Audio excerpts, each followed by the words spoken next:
사용하실 줄로 믿습니다.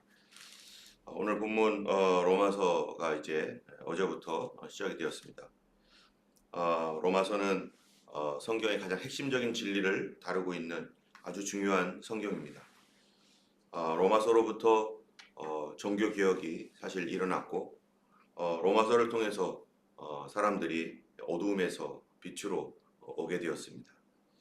이 로마서는 사도 바울을 통해서 하나님께서 우리에게 주신 귀한 선물인데요.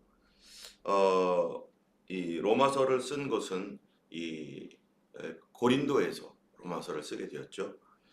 로마서를 쓰게 되었던 그 배경은 뭐냐면은 시대적이고 그러한 이 영적인 배경이 있는데 로마서는 사도 바울이 에베소에서 있다가 에베소 전도를 하다가 고린도 교회가 복잡해지고 여러 가지 시험을 당했을 때 그것 때문에 고린도 전서를 쓰고 또 직접 방문하고 그것도 안 되어서 다시 돌아와서 눈물로 편지를 쓰고 그런 가운데 그 편지를 통해서 로마의 이 고린도에 있는 교회가 다시 회복되었다라고 하는 그러한 기쁜 소식을 듣고 그가 마케도냐로 가서 거기서 디도를 만나서 그 이야기를 들은 뒤에 기쁨으로 고린도를 다시 방문하게 되었습니다. 그 기쁨으로 고린도를 방문하면서 고린도 교회가 회복된 것을 보고 이제 그에게 새로운 소망과 또 하나님께로부터 받은 비전이 있었는데 그거는 바로 서바나 지구 땅끝까지 가서 복음을 전해야겠다라고 하는 그런 소원이었었죠. 그런 소원 가운데 중간에 들려서 도움을 받아서 가야 할 곳이 바로 로마였기 때문에 내가 이 전 세계의 수도였던 로마 제국의 수도였던 그 로마에 있는 성도들에게 편지를 써서 그 복음의 진리가 본인이 증거하고 있는 복음의 진리를 그들에게 나눠주고 또 그들의 도움을 통해서 세계 선교를 감당하려고 이렇게 로마서를 쓰게 되었던 것이죠. 근데 로마서를 쓸 때 바로 그 로마 교회의 상황과 형편은 또 달랐습니다. 로마 교회의 상황과 형편은 이 사도 바울이 그 중간에 예전에 고린도에 있었을 때 또 브리스길라와 아굴라를 만나게 되었었잖아요. 이 브리스길라와 아굴라는 어떠한 사람이었냐면은 이 유대인들의 핍박이 있었을 때 로마에서 유대인들을 핍박을 했었습니다. 그들을 다 내쫓고 그리고 로마에서 살지 못하도록 그런 유대인의 박해가 있었을 때 그 브리스길라와 아굴라도 유대인으로서 그 로마에서 있었던 모든 그 집과 또 직업들 이런 것들을 포기하고 이제 로마를 떠나서 다른 곳으로 갈 수밖에 없는 상황이었죠. 그래서 고린도로 그들이 왔었을 때 사도 바울이 그때 거기서 만나서 그들과 함께 복음 전도를 고린도에 처음 왔었을 때 복음 전도를 그렇게 했는데 그와 마찬가지로 그 당시에 로마에 크리스찬들이 있었다는 것이죠. 로마에 크리스찬들이 있었는데 로마에 있었던 크리스찬들은 주로 어떤 사람들이냐면은 이제 유대인으로서 예수 믿는 크리스찬들이 있었고 또 로마 교회에는 이 이방인으로서 예수를 믿는 그리스도인들이 함께 있었던 그런 상황이었습니다. 그래서 거기에서 함께 어우러져서 믿음 생활을 하고 있었지만은 그러나 로마 교회에서의 주도적인 어떤 믿음의 역할은 아무래도 유대 그리스도인들이 주도적인 역할을 하면서 그래서 믿음 생활을 하고 있었던 것이죠. 그런데 이런 핍박에 의해서 유대인들이 어쩔 수 없이 이제 로마를 떠나게 되는 상황에서 남아있는 사람들은 이방 그리스도인들만 로마 교회에 남아있을 수밖에 없었습니다. 이방 그리스도인들만 로마 교회에 남아있다 보니까 이제 로마 교회의 주도적인 어떠한 역할을 감당하고 지키는 사람들은 이방인들이 되었죠. 그래서 헬라인이라든지 또 유대인이 아닌 다른 이방 그리스도인 로마 사람들이라든지 이런 상황이었었는데 이제 그것이 어느 정도 풀려가지고 이제 이제 떠났던 유대인들이 다시 이제 로마로 돌아오게 되었습니다. 몇 년 동안의 박해가 끝나고 유대인들이 다시 돌아올 수 있는 기회가 되어서 로마 교회에 다시 유대인들이 이제 되돌아오고 그러면서 로마 교회가 하나 둘씩 더 이제 더 부흥하게 되었는데 그러면서 가져지는 좋은 점도 있지만 또 갈등도 있는 거죠. 그거는 그동안에 로마 교회를 지켜왔던 이방인들이 유대인들이 다시 들어오면서 이전에 우리가 여기에 주도적인 역할을 했었고 우리가 뭐도 했고 뭐도 맡았고 이런 거 저 다 맡아가지고 했는데 그런데 유대인들이 다시 들어오니까 그 맡았던 그것들을 유대인들이 이렇게 하려고도 하기도 하고 뭐 이렇게 다 같은 그리스도인들이지만은 이런 어떤 그 안에서의 이 어떤 그 뭐라고 해야 되죠? 이 세력 뭐 이런 것들이 조금 갈등이 생긴 거예요. 로마 교회의 이러한 갈등으로 인해서 유대인과 이방인들 사이에 어떤 어려움들이 조금씩 발생하게 됩니다. 그러다 보니까 우리가 믿는 복음이 무엇이며 이방인은 어떻고 유대인에게 주신 하나님의 은혜는 뭐고 또 모든 인류에게는 어떠한 의미가 있고 예수 그리스도께서 그러면은 이제 이 유대인들 이스라엘 사람들에 대한 하나님의 계획은 뭐며 또 이방인들은 그들을 어떻게 봐야 되고 하는 여러 가지 그런 문제들을 이 로마서 1장부터 그리고 11장까지 계속해서 이제 교리적인 부분에서 그런 것들을 이야기하고 있고요. 그 다음에 12장부터 16장까지는 이제 그렇다면 우리는 이런 믿음의 그런 메시지, 하나님의 복음 진리를 받은 우리는 그럼 어떻게 살 것인가? 또 이 로마 교회의 이런 그 두 가지의 양상, 이전에 있었던 유대인들이 나갔다가 다시 들어왔었는데 그러면은 이 로마 교회는 어떻게 하나가 되며 신앙생활하는 것을 어떻게 할 것인가? 사실 이 호주에 있는 그 교회들 중에서도 우리 교회처럼 이렇게 다양하게 우리가 같이 함께 모여 살고 있잖아요. 그리고 어떤 교회는 물론 한국 사람들만 있는 교회도 있지만 지금 호주에서는 그런 형편은 아니죠. 모든 교회들이 한국에 있는 한국 교회라고 하더라도 우리 교회보다 뭐 더 많은 우리 가정들 또 호주 사람들이나 다양한 그러한 그 하나님의 백성들이 와서 함께 예배하는 그런 교회로 서서히 변화되는 그런 교회들이 여럿 있습니다. 또 이미 그렇게 된 교회, 우리 교회처럼 이렇게 가고 있는 교회도 있고 어떤 교회는 지금 그렇게 시작되는 교회도 있고 시간이 지나다 보면은 분명히 이제 이러한 것들이 더 많아지고 당연하게 그렇게 될 것입니다. 이러한 교회들에게 또 우리는 어떻게 함께 어울려서 하나님의 백성으로서 함께 살 것인가. 사실 문화적인 배경이라든지 언어 이런 것들이 서로 다른데 그런 가운데서 우리가 어떻게 하나 될 것인가. 그것이 정말 중요한 것이죠. 하나님의 교회가 그리스도 안에서 영으로 하나 된 교회인데 그런 어떤 장벽들이 결코 문제가 되지 않게 우리가 더 서로 배려하며 살아가야 되는 것이죠. 그렇기 때문에 어떠한 민족은 이렇게 뭐 성경에 있는 어떠한 그 음식에 대한 규정들을 우리가 굳이 먹고 안 먹고 이런 거 없지만 자신들의 문화 속에서 어떤 음식은 먹고 어떤 거는 안 먹고 하는 그런 그리스도인들도 있거든요.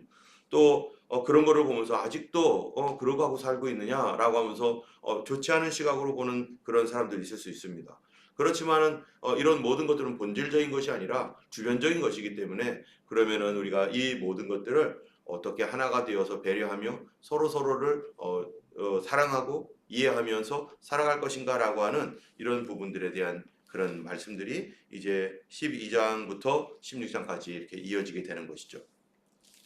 먼저 사도 바울이 1장에서 우리가 보면은요. 이제 유대인들에 대하여 먼저 전체적으로 말합니다. 이 로마서에 있는 전체적인 이 배경에 있어서 그래도 유대인들이 로마 교회를 일으키는 중요한 역할을 했기 때문에 이제 유대인들에 대하여 그리고 이방인에 대하여 또 여러 또 전 인류에 대하여 이런 얘기들을 하는데 1장에서는 이제 이방인들 먼저 얘기하는 거죠. 이방인에 대하여서 이방인의 죄 우리가 다 죄인이라는 사실을 먼저 얘기합니다. 이방인들은 어떤 죄가 있나? 그 다음에 2장 오늘 본문 읽었던 2장에서는 그러면 유대인들은 죄 없느냐? 우리도 죄인이다 라고 하는 것이죠. 그리고 3장에서는요. 그럼 우리와 이방인이 죄면 온 세상은 어떤가? 온 세상도 모두가 죄 아래에 있다. 온 세상이 모두가 이러한 그 죄악 아래에 있기 때문에 그러면은 우리에게는 이 죄를 어떻게 해결해야 되느냐? 그것은 바로 주님의 칭의, 주님께서 우리를 율법이 아니라 하나님께서 우리를 의롭다 인정해 주시는 그 믿음이 필요하다라고 하는 것이죠. 그런 믿음을 받게 되면은 5장에서는 그 결과가 뭐냐? 어떠한 믿음을 받은 사람의 우리 안에 있는 결과가 어떤 것인가라는 것을 제 5장에서 얘기하고 있고요. 6장에서는 이제는 믿음으로 의롭다 하심을 받았으니까 그 다음 단계가 뭡니까? 구원을 이루어 가야 되는 거죠. 그래서 성화, sanctification이라고 하는, 그러면 우리는 이 죄인으로서 어떻게 거룩하여질 수 있는가? 라고 하는 이런 부분들을 다루고요. 그리고 7장에서는 그러면 성화와 그러면 우리 율법과의 관계는 뭐냐?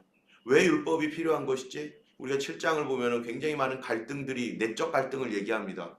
우리가 거룩하게 살고 싶지만 살지 못하는 우리의 이 디세이블과 같은 그러한 우리의 이 연약함들, 그럼 도대체 율법은 뭐고 어떻게 가는 것인가라고 하는 이런 부분들을 7장에서 얘기하고요. 그래서 8장에서는요, 이 율법으로 우리가 성화가 되지 않는다. 그러면 어떻게 될 것인가? 바로 그리스도 예수 안에 있는 자에겐 결코 정죄함이 없나니, 성령께서 율법이 할 수 없는 것을 성령이 우리 안에서 행하신다라고 하는 성령, 율법, 이 성화와 성령에 관하여서 제 8장에서 다루고 있습니다. 그리고서 이제 9장에서는 그렇다면 이제 이스라엘은 뭐냐 도대체? 구약에서 이스라엘이 지금까지 믿음을 지켜왔고 그들을 통해서 예수님이 왔고 그리고 그 예수 그리스도를 우리가 지금 믿고 있는데, 그러면은 이스라엘이 지금 예수님을 십자가에 못 박아 죽였고 그리고 예수님을 버렸는데, 그러면 이스라엘은 이제 완전히 끝난 건가? 이스라엘은 이제는 하나의 미전도 종족이고 그들은 없는 것인가?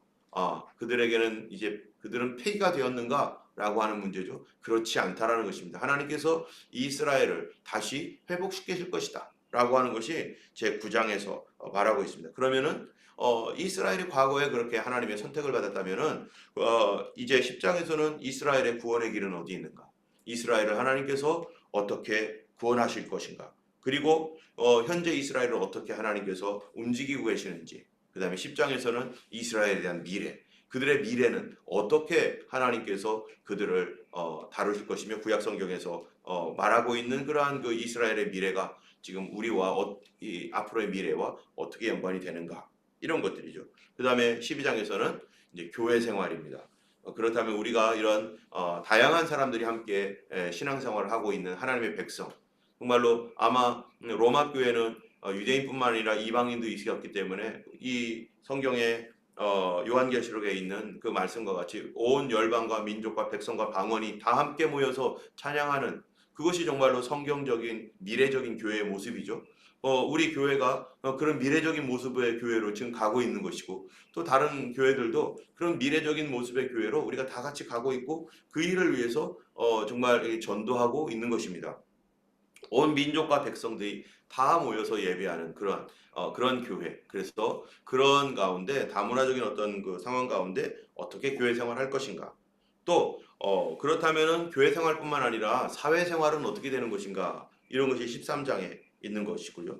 그 다음에 성도 간에는 어떻게 생활해야 될 것인가? 이게 14장에 있고, 15장에서는 이제 어떤 생활에 대한 부분적인 어떤 그런 것들을 다루면서 16장에는 문안 인사로 이렇게 로마서 16장 전체적으로 끝나게 됩니다. 오늘 본문 로마서 1장에서는요, 사도 바울이 뭐라고 말하냐면 맨 처음에 예수 그리스도의 종 바울은 이렇게 말합니다. 자기 스스로를 예수님의 종이다 라고 말합니다. 여러분, 우리는 뭐라고 말할 수 있겠습니까? 나는 예수님의 종입니다 라고 말할 수 있겠습니까? 아니면은 나는 납니다 라고 말하겠습니까? 여러분, 종이라는 말을 쓸 때 사도 바울이 종이라고 하는 이 말을 쓸 때는 굉장히 다른 의미를 가지고 있어요. 나는 있습니까? 없습니까? 나는 없습니다. 나는 그리스도와 함께 십자가에 못 박혔습니다.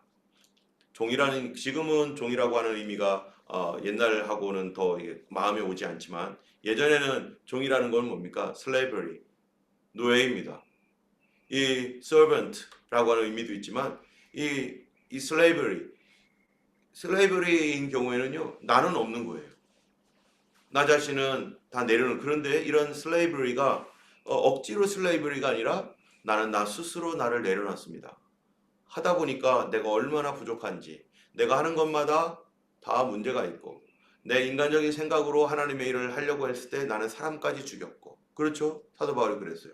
그리고 자기는 하나님을 위해서 열심으로 예수 믿는 사람들을 핍박하면 더 하나님이 좋아하실 줄 알았는데 자기 생각과는 완전히 다르게 그게 아니라 오히려 하나님을 핍박하는 거였고, 내가 생각했던 것과 완전히 반대로 행동했는데 나는 내 열심과 내 지식과 내가 가지고 있는 경험에 의해서 예수 믿는 사람들을 핍박하는 것이 옳다라고 생각했는데, 그런데 예수님 만나고 보니까 나의 경험도 틀렸고 나의 지식도 잘못되었고 나의 감정도 잘못되었고, 나는 이거 내가 스스로 옳다고 생각했던 모든 것들이 사실은 다 아니었던 거예요. 그럼 우리는 무엇을 정말로 그 진리라고 생각하고 무엇이 옳다라고 생각할 수 있는가? 나에게서는 그런 것이 없구나. 나에게서는 그런 것이 없구나. 그렇다면은 하나님 앞에 내 자신을 굴복하고 성경을 다시 어떻게 했습니까? 사도 바울이 다시 공부한 거죠. 예수 그리스도의 계시 안에서.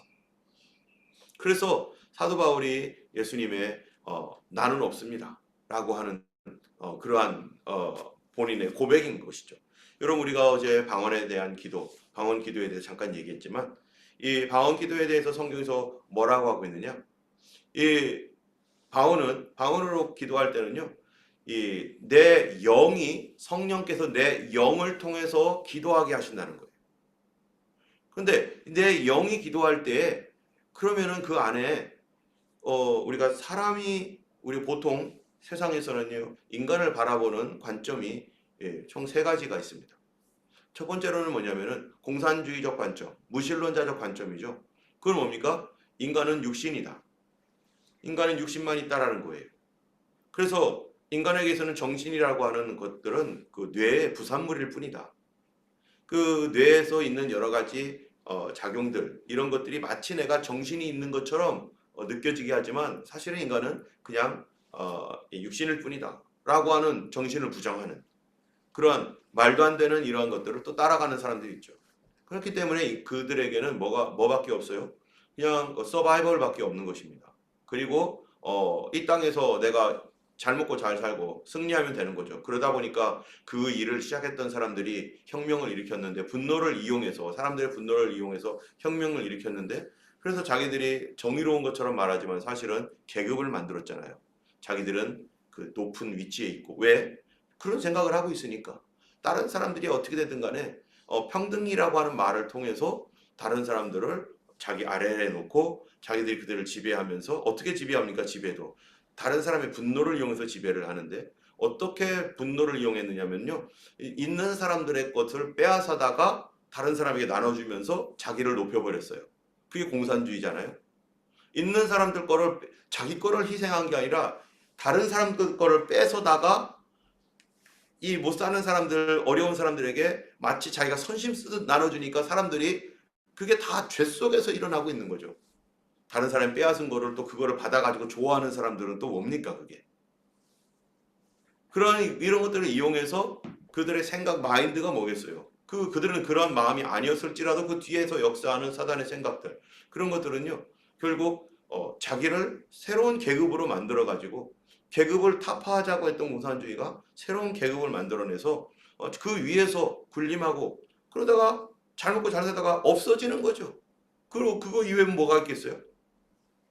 인간에 대한 어떤 그런 생각들이 이 포에르 바하에 의해서 시작되었던, 그 인간은 물질적인 존재로서, 그런 것들이 이미 이 그리스 철학에서도 이 아톰이라고 하는 뭐 이런 것들, 그런 것들로 물, 불, 흙, 공기, 뭐 이런 이 세상의 구성 원리를 이렇게 네 가지로 구성해가지고 세상이 움직여지고 있다라고 했던 어떤 그러한 그 물질주의적 사상이 결국 공산주의로서 꽃을 피우고, 그런 것들이 전제주의에다가 새로운 계급을 만들어서, 공산주의 사회치고 계급사회 없는 데가 어디 있어요? 계급 타파해자고 하는 공산주의 일당 독재하고 있잖아요. 그게 무슨 말입니까? 자기들끼리 똘똘 뭉쳐서, 북한이나 중국이나 이런 나라들이 자기들끼리 똘똘 뭉쳐서 그 권세를 가지고서 살아가는 거죠. 그 밑에 사람들을 쫙 두고서. 그러니까 자기들만을 위한 그런 그 물질주의가 그렇게 속여가지고 만들었던. 두 번째로는 인간에 대한 생각이, 인간은 물질과 영혼으로 되어 있다. 이렇게 하는 그러한 것들은요 많은 종교에서도 동일하게 얘기를 하고 있고 그리고 그냥 일반적으로도 인간은 뭔가 몸만이 아니라 영혼이 있는 것 같아 해가지고요 그렇게 얘기를 합니다. 또 세 번째로는요 성경에서는 인간을 영혼의 존재라고도 얘기하고 있지만 사실은 거기서 또 하나 분리를 합니다. 그래서 이 히브리서에 보면은 하나님의 말씀은 살아있고 운동력이 있어 좌우의 날선 검과 같이 예리하여 혼과 영과 또 뭐라고 했어요? 혼과 영과 골수와 뼈와 골수를 찔러 쪼개기까지 하신다 라고 하셨는데 여기 보면 영어로 보면은 to dividing 이 dividing 하기까지 한다. 뭐를요? spirit and mind 영과 혼을 분리하기까지 한다. 겉으로 볼 때는 같이 있는데 하나님의 말씀을 통해서 볼 때 그 사람의 눈은 영혼을 같이 보고 있지만 하나님 말씀을 더 깊이 들어가서 좌우의 날선 검과 같은 하나님의 말씀으로 더 깊이 보면은 거기에 to dividing soul and spirit, spirit and mind 영과 혼을 나누기까지 하신다는 거예요. 마치 무엇처럼 뼈와 골수를 나누듯이 그 안에 더 깊이 들어가면은 그런데 여기에서 뭐가 있느냐면요 바로 이 영을 통해서 하나님께서 하시는 일이 뭐라고 했어요? 성경에 보면은 우리가 성령께서 우리 영으로 기도하게 하신다. 이 영적인 사역, 영적인 이 기도 우리가 기도할 때 우리가 무엇으로 기도하는가? 사람들은 대부분 내 생각으로 기도합니다. 내 머릿속에서 나오는 생각. 그런데 어제도 우리가 말씀을 나눴지만 내 머릿속에서 나온 생각이 진리인가? 옳은가? 그렇지 않죠. 어떨 때는 정말 후회스럽기도 하고 내가 왜 그런 생각을 했을까? 기도도 내가 그때 막 기도했던 것들이 사실은 후란 카를로스 오르티스라고 하는 예전에 유명한 사람이 쓴 책이 있는데 그 책의 내용 중에 하나가 뭐냐면 우리의 기도는 하나님 나라에서 쓰레기와 같습니다 라고 하는 그러한 그 표현이 있어요. 내가 볼 때는 정말 중요한 줄 알았는데 하나님 나라에서 그걸 볼 때는 쓰레기 같은 생각. 여러분 어린 아이들이 이렇게 뭔가를 할 때 그 아이들의 생각이 뭐와 같아요? 너무 어리석은 생각이죠. 어른이 볼 때는 어리석은 생각인데 그거를 막 목숨처럼 걸고 막 고집 부리고 막 그러고 그 땡깡 부리면서 막 뒤집어지고 막 이러잖아요. 지금 그거 아니면 안 되는 건 줄 알고 세상 다 무너지는 줄 알고 우리가 가지고 있는 어떤 거 기도의 그런 차원이라는 것이 하나님 보실 때 어쩌면은 쓰레기 붙들고서 막 그거 막 매달리면서 그거 해달라고 여러분 이런 기도를 막 할 때 내 영혼이 어떻게 되겠어요? 이게 정말로 하나님이 기뻐하시는 그런 올바른 기도가 되겠습니까? 때문에 우리가 기도할 때 영어로 기도하는 것, 내 뜻이 아니라 하나님의 진리 가지고 기도하는 것, 그것이 엄청 중요한 것입니다. 우리 기도가 계속 한다고 뭔가를 하는데 기도는 뭔가를 많이 하는 것 같은데 쓰레기만 계속 요구하는 거예요. 쓰레기 같은 것만. 그래서 사도 바울이요.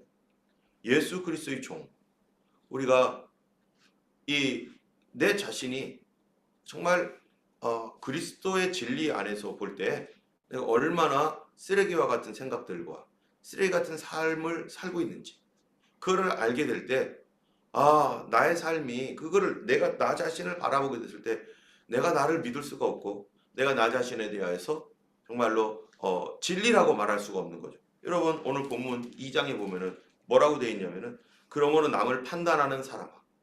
유대인들이요 이방인들을 그렇게 판단했다는 거예요.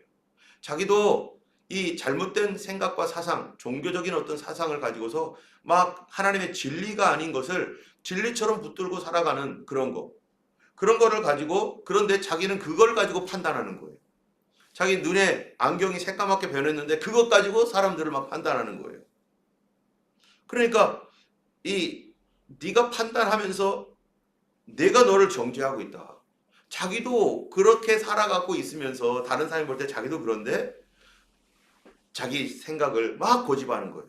그래서 여러분 교회에서 예수님을 바르게 믿으면은 어떻게 됩니까? 우리가 겸손해질 수밖에 없습니다. 다른 사람의 의견을 들어보고 당신은 그렇게 생각하고 있구나. 그런데 그러면서 나는 어떻게 생각하고 있는가? 그리고 그럼 우리는 어떻게 생각해야 될 것인가? 여러분 우리의 생각과 판단의 모든 기준은 이 사람도 아니고 저 사람도 아니죠. 저 사람은 저 사람 주관대로 생각할 거고 나는 나 주관대로 생각할 것이고 그렇다면은 도대체 무엇이 기준인가? 여러분 이 어떠한 그 오늘날 그 법적 소송이 많잖아요. 그러면은 서로 간에 변호사를 대동해 가지고 내가 옳다, 네가 옳다 막 이렇게 막 옳고 그름을 막 그냥 따집니다. 그러면 최종 판단은 그 사람들과 상관없는 판사가 뭐를 가지고 판단하는 거예요? 법을 가지고 판단하는 거죠. 이 법에 뭐라고 되어 있는가? 마찬가지로 우리 자신이 가지고 있는 이런 어떤 여러저러한 생각들, 그것이 아니라 성도들이 이 땅에 살아가면서 무엇에 의해서 무엇이 기준이 되어야 되는가? 그게 뭡니까? 바로 하나님 말씀입니다. 근데 하나님 말씀엔 두 가지가 있는 거죠. 오늘 본문에 보면은 이 본문에 보면 여기에 보면 이렇게 돼 있어요. 이 12절에 보면은요. 무릇 율법 없이 범죄한 자는 율법 없이 망하고 무릇 율법이 있고 범죄한 자는 율법으로 말미암아 심판을 받으리라. 그러면서 16절에 나의 복음에 이른 바와 같이 하나님이 예수 그리스도로 말미암아 사람들의 은밀한 것을 심판하는 그날이라. 이 총 세 가지의 기준이 있습니다. 근데 하나는 뭐냐면 율법입니다. 두 번째는 양심이고 세 번째는 복음입니다. 근데 율법으로 사람들을 보면은 인간은 어떻다는 거예요? 불가능하다는 거예요. 율법을 지키지 못한다는 겁니다. 근데 율법은 뭔가? 여기 보면은 이 율법 없이 범죄한 자는 율법 없이 망하고 율법이 있고 범죄한 자는 율법으로 말미암아 심판을 받으리라라고 했는데요. 그럼 하나님을 믿는 사람들은 율법을 가지고 하나님 판단하실 거고 믿지 않는 사람들은 율법이 아니라 양심을 가지고 판단할 것이라고 하는 건데 그러면 율법과 양심과의 관계는 뭡니까? 율법은 양심에 반할까요? 율법이 양심에 반대되는 말을 하고 있습니까? 결코 그렇지 않다는 겁니다. 인간의 양심은 율법과 반대되는 것들을 막 추구하고 있을까요? 제대로 된 양심이라면 절대 그렇지 않다는 겁니다. 1계명부터 마지막 10계명까지 이 하나님 이외에 다른 신을 섬기지 말라라고 하는 시작하는 하나님과 관련된 것들 다 양심도 그거를 조금만 생각하면은 온 우주와 세상이 누군가에 의해서 창조되었고 그 어떤 한 분이 있다라고 하는 것들을 양심도 스스로 알고 있다는 거죠. 분명하게는 모르지만 이미 타락되었기 때문에 그것이 흐려져 있기는 하지만 그리고 5계명부터 부모님을 공경하는 것과 살아내지 말라, 가늠하지 말라, 도둑질하지 말라, 이웃에게 거짓말을 하지 말라, 탐심을 갖지 말라. 여기에 양심과 반하는 것이 어디 있습니까? 다 양심과 똑같은 거예요. 그렇기 때문에 율법과 양심이라고 하는 이 두 가지는 하나는 쓰여져 있지만 하나는 우리 마음속에 이미 하나님께 내장시켜 놓은 것입니다. 이거 가지고 만약에 판단한다면 모든 사람들이 다 하나님의 심판 앞에 설 수밖에 없다는 것입니다. 그렇기 때문에 우리에게 뭐가 필요한 거냐? 그래서 16절에 곧 나의 복음에 이른 바와 같이 복음이 있다는 거예요. 그렇게 하면은 사람들의 은밀한 것을 심판하는 그날이라. 그날에 다 심판받는다. 복음으로 내가 말한다 하면서 그렇게 그거 가지고 하면은 다 심판받는다. 그래서 우리에게 뭐가 필요하다는 거예요? 복음이 필요하다. 복음이 무엇인가? 바로 예수 그리스도를 믿음으로 말미암아 의롭게 되는 것. 인간은 양심을 따라 살아도 100% 살지 못하고 율법을 따라도 그렇게 살지 못하는 우리에게 정말 하나님께서 우리에게 구원의 길은 어떤 구원의 길, 어떤 진리를 주셨는가? 율법도 진리입니다. 양심도 어떻겠습니까? 타락되지 않았던 그 양심은요 율법과 동일하기 때문에 내 안에 내장되어 있는 진리와 같습니다. 그리고 사람들은 각자마다 자기의 진리를 갖고 있죠. 그것이 율법과 연결되어 있는 거죠. 그런데 그것 가지고 진리 가지고 사람들 판단한다면 사람들은 결코 어떻게 되는 거예요? 심판을 면할 수 없습니다. 그래서 우리에게 은혜의 복음이 필요한 거죠. 때문에 오늘 우리가 하루 살아갈 때 우리가 내 안에 있는 율법이나 인간의 양심을 가지고서 참으로 사람들을 이렇게 저렇게 판단할 때는 정말로 나도 똑같이 판단을 받을 수밖에 없는 존재라는 걸 알아야 되는 것이고 우리가 오늘 살아갈 때 예수 믿는 우리들은 무엇 가지고 뭐가 기준입니까? 복음이 기준인 거죠. 복음은 어떻게 되는 겁니까? 율법을 가지고서는 사람들을 심판하면 죽지만 복음을 가지고 사람들을 판단하면 사람을 살리는 것입니다. 여러분 결국에는 우리가 살아가면서 무엇이 필요한가? 우리는 사는 게 필요한 것이지 우리가 옳고 그름 이런 것이 아니라 과연 이 사람이 어떻게 하면 살 수 있을까? 저 사람을 어떻게 살리면 좋을까? 이게 더 중요한 가치인 것이지 무엇이 옳아서 이 사람들을 이거 잘못됐으니까 죽이고 판단하고 이거는 우리가 율법으로 살아가는 사람들에게는 나도 그렇고 너도 그렇고 다 심판받을 수밖에 없다는 것이죠. 오늘 우리가 이 복음의 진리의 로마서 말씀이 시작되었는데 이제 우리가 우리의 기준이 무엇인가? 율법도 아니고 우리 양심도 이미 타락되어 있는 양심도 아니고 바로 복음이 양심인데 그 복음은 뭐라고요? 살리는 것입니다. 이 사람 한 사람을 어떻게 하면 살게 할까? 어떻게 하면 일어나게 할까? 어떻게 하면 이 사람이 용기를 갖고 다시 그리스도 안에서 회복되게 할까? 이것이 우리의 근본적인 복음은 살리는 복음이기 때문에 그렇습니다. 오늘 하루 살아가는 하루 되기를 원하고 다른 사람을 살리는 하루 되기를 원합니다. 우리가 그러므로 말미암아 하나님께서 그리스도의 생명이 그들 가운데 풍성해지도록 기도해 주기를 원합니다. 함께 기도하겠습니다.